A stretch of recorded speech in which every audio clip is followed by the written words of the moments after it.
మత్తయి సువార్త 2వ అధ్యాయము. రాజైన హేరోదు దినముల యందు యూదయా దేశపు బెత్లెహేములో యేసు పుట్టిన పిమ్మట, ఇదిగో తూర్పు దేశపు జ్ఞానులు యెరూషలేమునకు వచ్చి, యూదుల రాజుగా పుట్టినవాడెక్కడ ఉన్నాడు? తూర్పు దిక్కున మేము ఆయన నక్షత్రము చూచి ఆయనను పూజింపవచ్చితమని చెప్పిరి. హేరోదు రాజు ఈ సంగతి విన్నప్పుడు అతడును అతనితో కూడా యెరూషలేము వారందరూ కలవరపడిరి. కాబట్టి రాజు ప్రధాన యాజకులను, ప్రజలలో నుండి శాస్త్రులను అందరినీ సమకూర్చి క్రీస్తు ఎక్కడ పుట్టునని వారిని అడిగెను. అందుకు వారు, యూదయా బెత్లెహేములోనే, ఏలయనగా యూదయా దేశపు బెత్లెహేమా, నీవు యూదా ప్రధానులలో ఎంత మాత్రమును అల్పమైన దానవు కావు. ఇశ్రాయేలును నా ప్రజలను పరిపాలించు అధిపతి నీలో నుండి వచ్చును అని ప్రవక్త ద్వారా వ్రాయబడి ఉన్నదనిరి.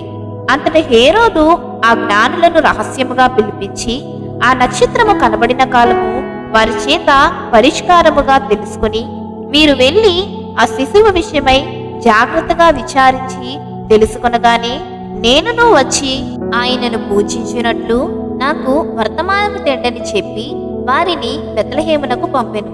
వారు రాజు మాట విని బయలుదేరిపోవచ్చుండగా, ఇదిగో తూర్పు దేశమున వారు చూచిన నక్షత్రము ఆ శిశువు ఉండిన చోటికి మీదుగా వచ్చి నిలుచు వరకు వారికి ముందుగా నడిచెను. వారు ఆ నక్షత్రమును చూచి అత్యానంద భరితులై ఇంటిలోనికి వచ్చి తల్లి అయిన మరియను ఆ శిశువును చూచి సాగిలపడి ఆయనను పూజించి తమ పెట్టెలు విప్పి బంగారమును, సాంబ్రాణిని, బోలమును కానుకలుగా ఆయనకు సమర్పించిరి.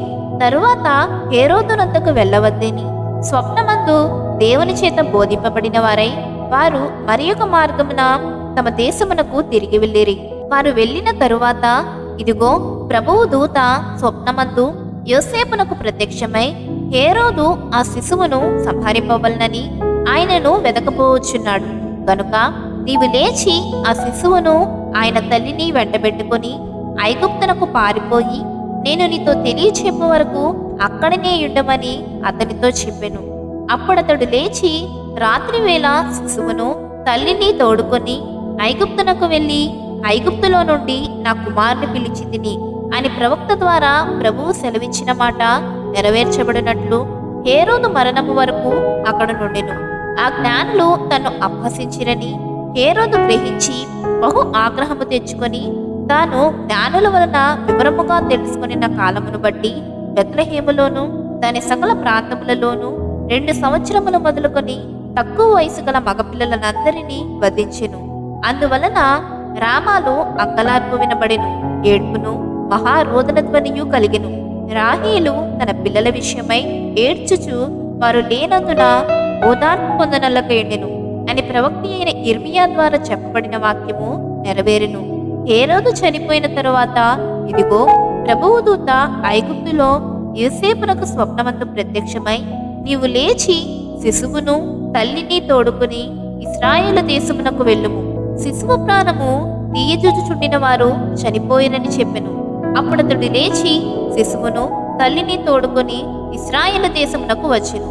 అయితే అర్కేలాయు తన తండ్రి అయిన హేరోదునకు ప్రతిగా యూదయా దేశము ఏలుచున్నాడని విని అక్కడికి వెళ్ళవెరచి స్వప్నమందు దేవుని చేత బోధింపబడిన వాడై గలిలయ ప్రాంతములకు వెళ్ళి నజరేతను ఊరికి వచ్చి అక్కడ కాపురముండెను. ఆయన నజరేయుడనబడిన ప్రవక్తలు చెప్పిన మాట నెరవేరునట్లు ఇలాగ జరిగెను.